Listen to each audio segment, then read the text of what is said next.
Hey guys, Fire here from InDepth Gaming, bringing you another game review. This time we're checking out Z-Warp.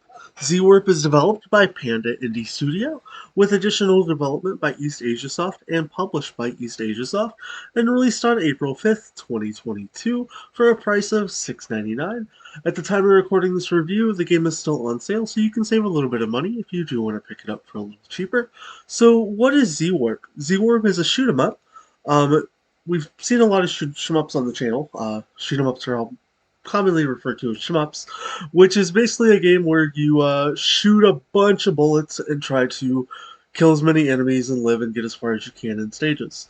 Now, Z-Warp does some things that I like and some things that I don't like. As far as things that you really work toward and progress, there's a lot going on in the screen, and for me, that can be a little overwhelming to try to follow everything. And I think that the game does a good job of giving you a lot of content, but throws a lot at you really quickly that can be a little hard to really understand what's going on in the game, which can be unfortunate at times.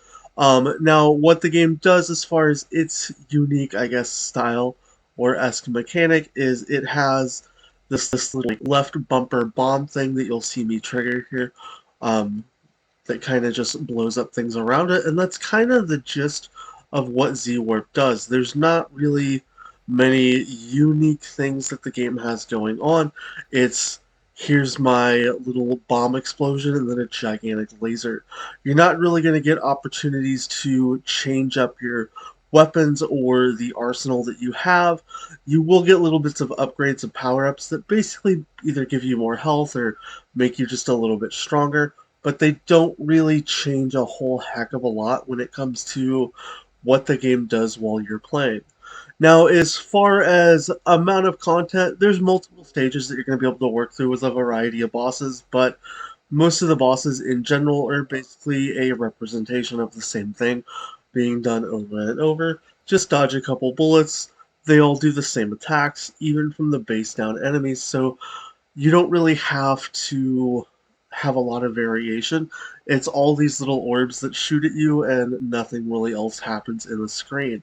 And with your main weapon, you're just constantly shooting a laser beam that's just running through trying to kill more and more things, and that's kind of all you're doing over and over with the game.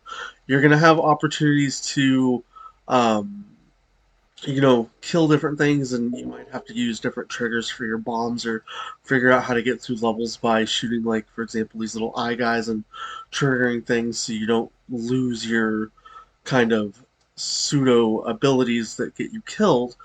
But, it's nothing in the game that's, crazy dynamic and super amazing. The game's almost kind of squished and compressed in the way that they do the layout here.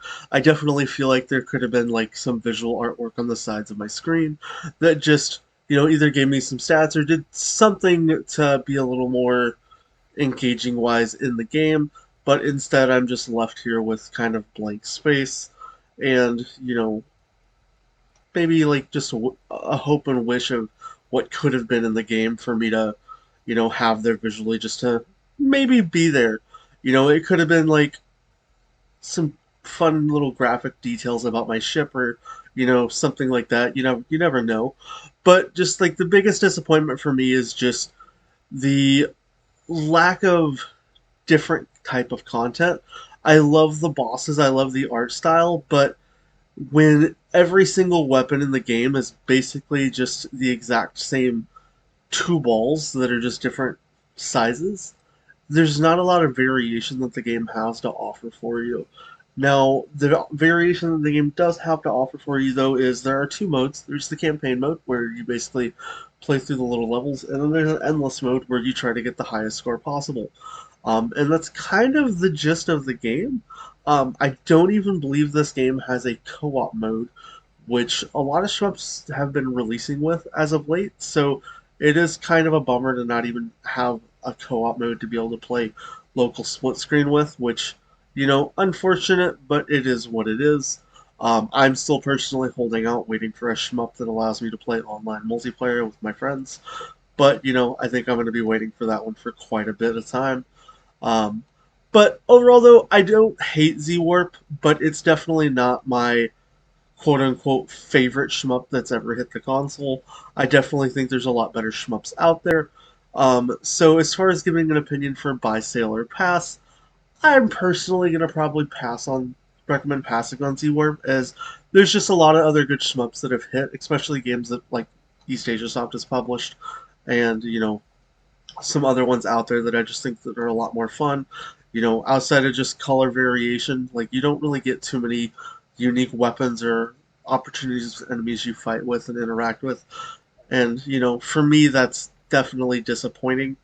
Um, but yeah, outside of that though, guys, this is kind of Z Warp. If you have any additional questions, want to know more about the game, I know a lot of people care about the achievements. As for the achievements, there's nothing that's too overtly difficult. It's just kind of play the game, grind a bit. A lot of the achievements are just cumulative. Beat X amount of bosses, get X amount of upgrades, kill X amount of enemies, or get a certain high score in in the various game modes. And it's nothing that's too overly insanely difficult. You're just going to have to kind of work at it. And I think, anybody should be able to knock any of those requirements out and get a lot of those achievements pretty easily with minimal effort. But yeah, outside of that though, if you have any more questions, want to see more gameplay for Z-Warp, please let me know down below in the comments. I hope you enjoyed the review, and if you haven't already, please consider subscribing. I hope you have a great rest of your day, and we'll catch you next time.